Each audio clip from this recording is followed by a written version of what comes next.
I'm Parson Michael Malley, and this is Dharma Talks from Sacred Ground. Reflections and meditations brought to you from the Sacred Ground Community Church and Sangha.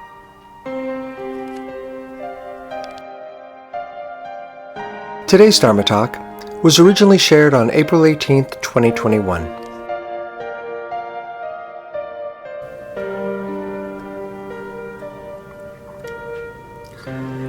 I'd like to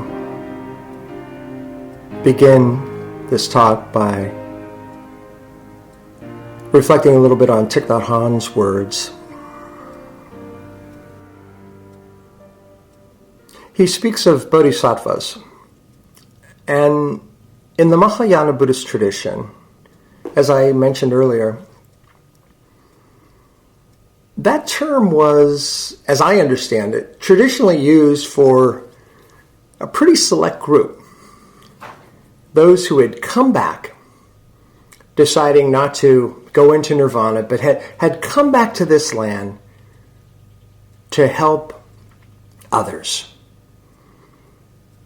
Being born again into this life so that they could be of service to others. And I gave the example of someone like the Dalai Lama.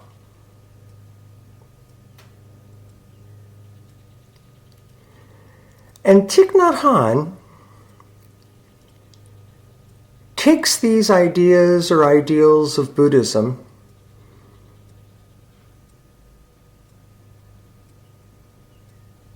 and he expands them. He makes them vast. You know, it's funny because a lot of people, they know Buddhism here in the West through someone like Thich Nhat Hanh. And they may not know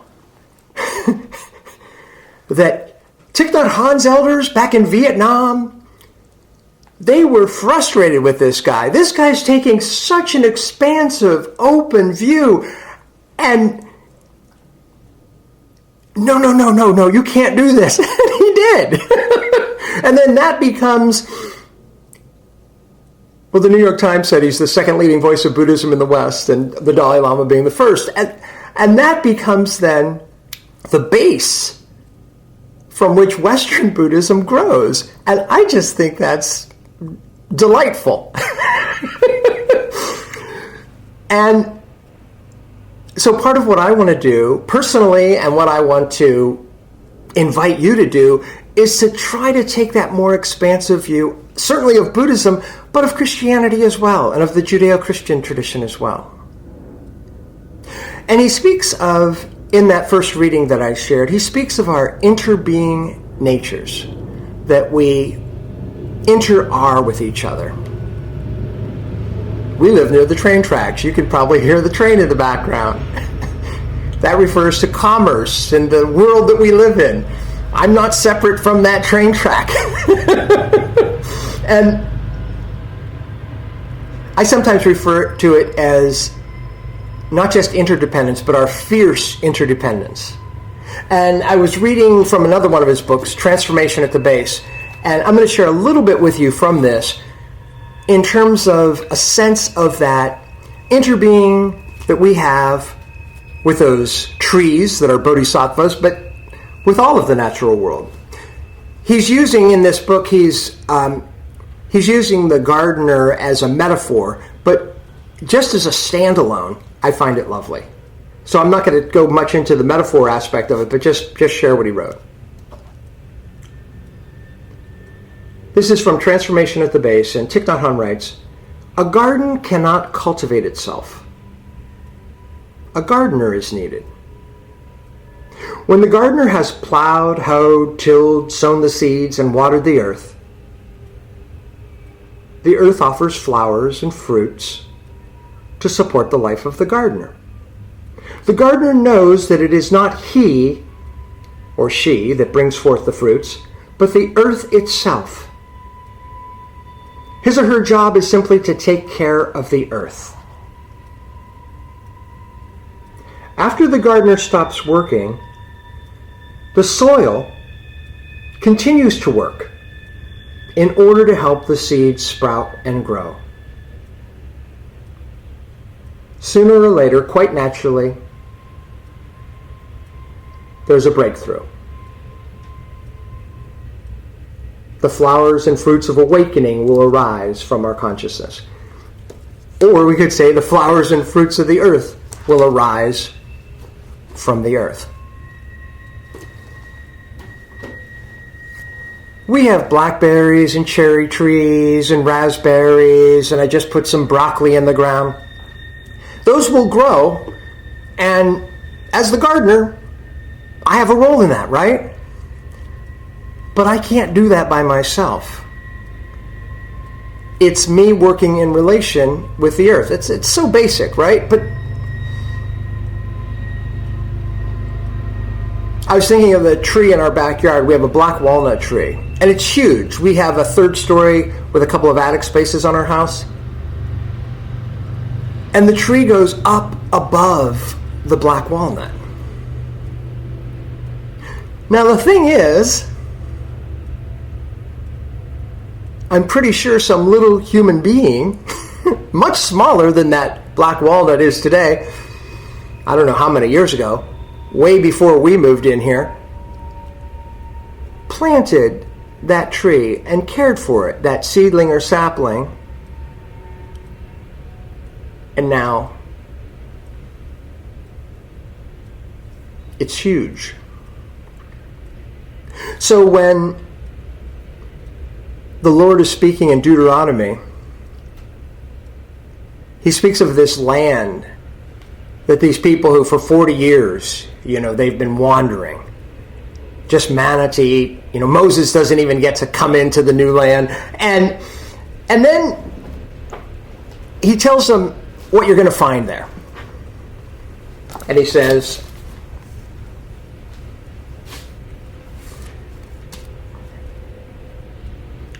a good land, a land with flowing streams, with springs and underground waters, welling up in valleys and hills, a land of wheat and barley, of vines and fig trees and pomegranates, a land of olive trees and honey, a land where you may eat bread without scarcity, where you will lack nothing, a land where whose stones are iron and from whose hills you may mine copper.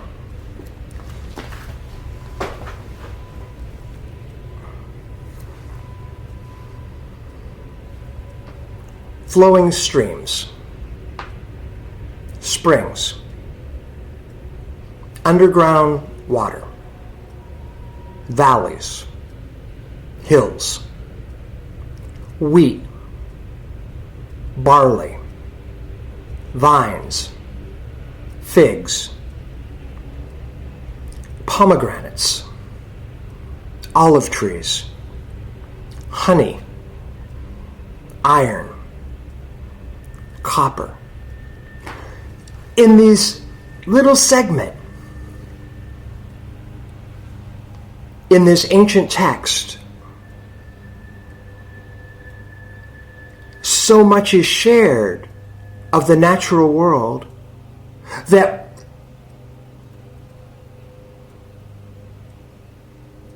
if we could live in relation to,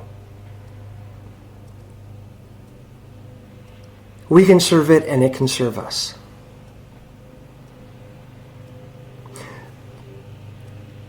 But the story also goes, when you have all this land of milk and honey, you'll grow rich. And you might forget about, in this case, saying God, but we could say forget about the sacred. And I notice things in the text that I go, ugh! Like when I read,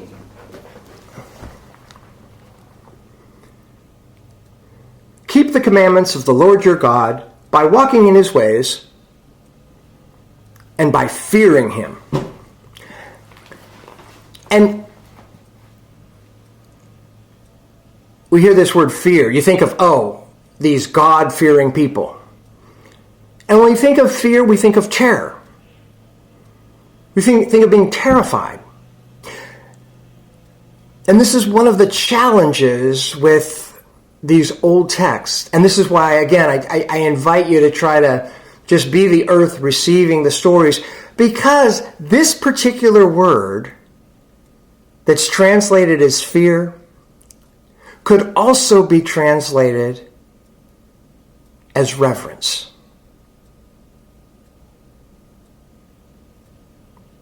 To live in wonder and awe. I think of Rudolf Otto, who spoke of the mysterium tremendum et fascinam, this tremendous and fascinating mystery that we're both drawn to and kind of wary of. Well, that's true of the earth itself too, right? I mean, this earth that can give us so much that I can go out and be amazed by the wonder of the bird song, this earth can also destroy me. And so, I guess I'm inviting myself, and in the process I'm inviting you into, like, we have these words like the fear of God, and we repeat them and repeat them and repeat them, and we think, well, my gosh, I want nothing to do with that. And that's, to me, is understandable. But there's a number of different words in the old Hebrew text, and some of them do mean terror. But much more often, they're speaking of reverence and wonder. And even, I'll share this, at the end of this text, you might have said, oh, this is okay, until Michael gets to the end of the reading. And it goes, if you do forget the Lord your God, and follow other gods to serve and worship them, I solemnly warn you today that you shall surely perish. Like the nations that the Lord is destroying before you, so shall you perish, because you would not obey the voice of the Lord your God. I spoke of that expansiveness that Thai has. And we can look at this and say, tribal religion, here are these folks, they're battling it out with the Moabites or the Hittites or the other groups, and it's just like, who has any use for that? And I think of the great sacred in a vast way. I'm thinking, whether one is Hindu or Buddhist or more of a theist or non-theist, I tend to think of it as all connected to the sacred. And, we could say, well, we don't worship, people don't really worship, they may not worship Yahweh or Jesus or whatever, but they sure don't worship any other gods, do they, right? I mean, we don't worship, Apollo and Poseidon and these old Roman gods. And this week, then, I'm reading Robert Graves, and Robert Graves is a great one for humility, which I'll say just a couple of words about humility here in a second, but he wrote this book, The White Goddess, and it definitely humbles me because I try to read it, and within one page he's mentioning like 20 philosophers and characters, and I don't know most of them, and so I don't make much progress with it, but I sometimes pick it up. And he wrote this in 1948, so over 70 years ago. And remember this, here's this story from Deuteronomy, a couple thousand years ago, more than that, in terms of not worshiping other gods. And let's listen to what Robert Graves said in 48. Though the West is still nominally Christian, we have come to be governed, in practice, by the unholy triumvirate of Pluto, god of wealth, Apollo, god of science, and Mercury, god of thieves. To make matters worse, dissension and jealousy rage openly between these three, with Mercury and Pluto blackguarding each other, while Apollo wields the atomic bomb as if it were a thunderbolt. For since the age of reason was heralded by his 18th century philosophers, he has seated himself on the vacant throne of Zeus, temporarily indisposed, as triumviral regent.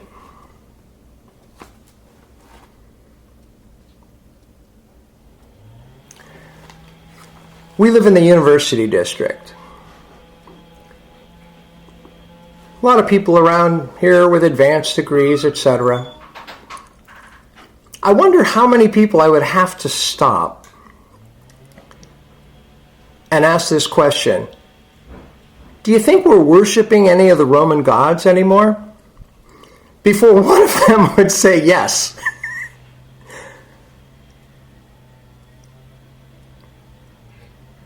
I would actually adapt this a little bit. I think that Graves has it partly right, or maybe it was correct in 48, I don't know, when he says there's people are worshiping Pluto, the god of wealth, Apollo, the god of science, and Mercury, the god of thieves. I would add that it's probably more of a quartet these days, and maybe it was then, because I would add Mars, the god of war. And as I think of it, I would put in the high throne of Zeus, not Apollo, but the god of wealth, Pluto. Because that seems to be the one who's kind of dictating science and thievery and war.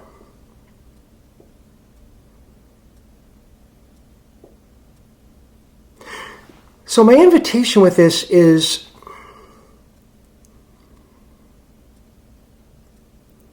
for each of us, if we wish, and I wish to do it,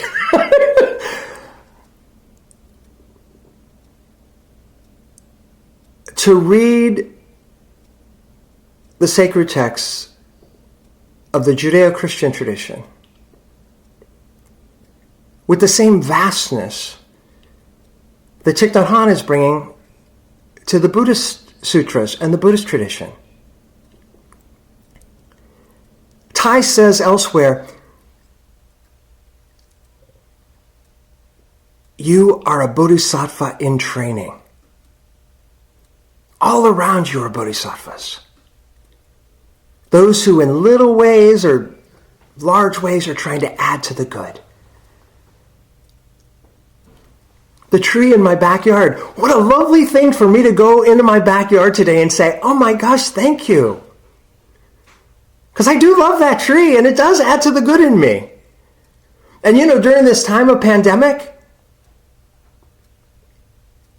I spoke of our dog Cookie last week. Our two dogs, Coco and Cookie, holy cow, are they bodhisattvas? Are they adding to the good in me? How much laughter, how much joy? They start playing and wrestling with each other, and I get out of my head. I get out of my worries. I get into their joy. I get into their play.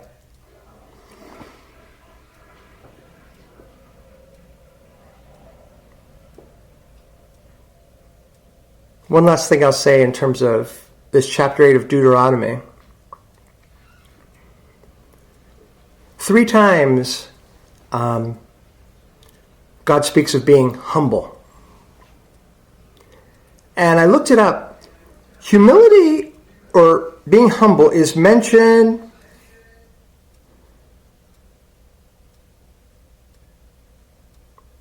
I think it's a total of 5 times in the Pentateuch, the first 5 books of the Bible. But it's mentioned 3 times in this chapter. I think I have that right. Maybe it's 5, maybe it's a few more. But just a few times, it's in like 300 pages in my Bible. Yet in this chapter, it talks about humility. And humility is such a tough one.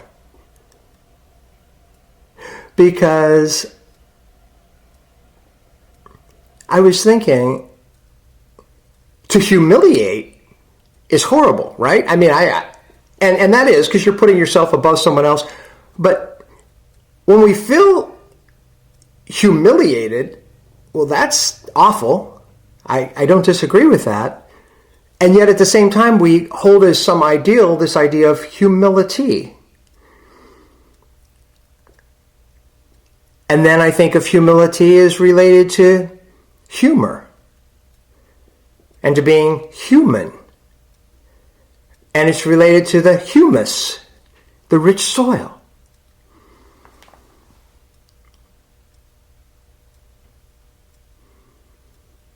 And I was reflecting on how much things have changed.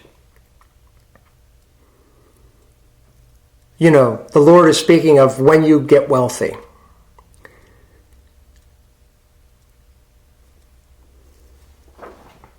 In 1957, we hit a point where they suspect that almost half of the American men were by that point using deodorant. In 1927, when my dad was born, nearly half of the homes in America had electricity.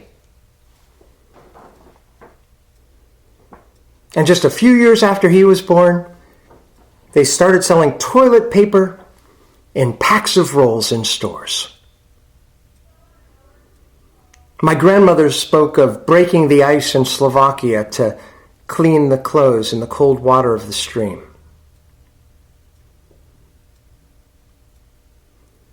We have in these 100 years grown so wealthy.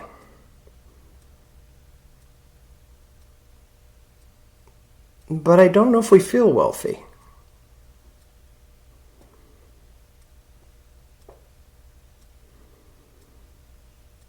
And we certainly seem to be kind of dismissive, oftentimes, of the sacred. Although we do have those new Roman gods. New to us, maybe. Or maybe they're old to us.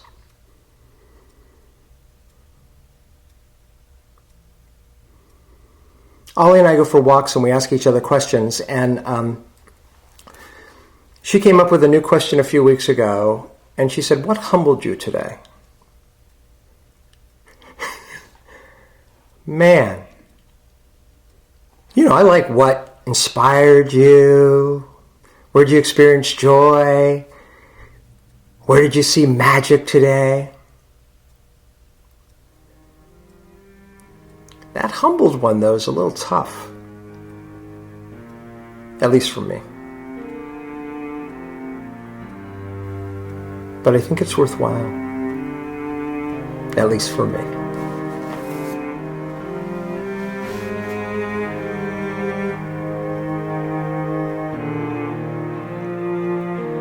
I'm Parson Michael Malley, and you've been listening to Dharma Talks from Sacred Ground.